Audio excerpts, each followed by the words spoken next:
Wayne, I want to start with you because you tear down many smartphones. You've teared down the Note 7 smartphones, and I'm curious, was there anything in there that you could even begin to speculate on why this happened, about the battery perhaps in particular? Yeah. Hi, Emily. Yes, we've gone through many of the iterations of the Samsung Note series, and the Note series is really interesting because it's a new category that Samsung introduced many years ago that focuses on larger devices, larger screens, and more capability. So what we found in the iterations of the Note 3, Note 4, Note 5, they skipped to 6, so Note 7, is that we've seen this evolution towards higher and higher energy density within the battery pack. So the changes from the 7 to the 7 from this 5 is actually almost a 22% increase in density. That's just pure energy stuffed into a smaller area and volume.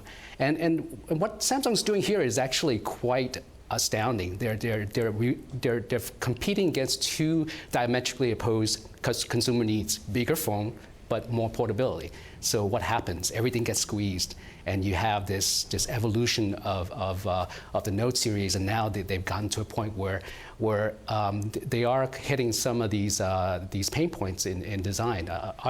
They can be overcome, but we still don't know today what the root cause of these battery failures are. But it is very alarming, and obviously a safety concern. But you can't knock Samsung for not innovating in this space.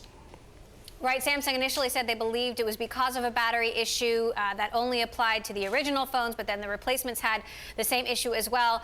John Butler, talk to us a little bit about how important Samsung's smartphones are to the overall business. This is a huge company, and how devastating a potential hit from this particular issue could be financially. Well, I think what's really hard on Samsung here is the fact that this is their flagship phone. The Note is, without a doubt, the phone you see most often in their advertising. The Galaxy S7 and the S7 Edge probably come in a close second. But it really hurts to have to recall the phone a second time. And I think that's where a little bit of the damage comes in terms of the brand and the financial damage that you alluded to before.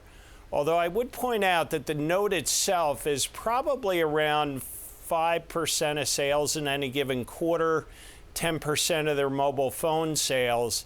And so I think they can kind of contain the damage, particularly, as we roll into next year. My suspicion is they'll move up the introduction of the next Note.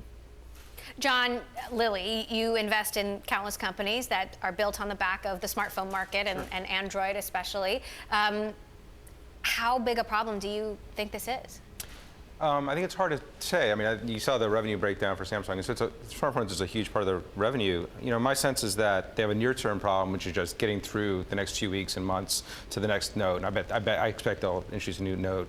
But I don't really have any information about that. I think the midterm problem is one of trust. Like, will people think about, like, the memes are brutal about all the Samsung's catching on fire, that kind of stuff. The longer-term problem is a more fundamental one, which is that they've sort of got a hardware soul living in a software world now.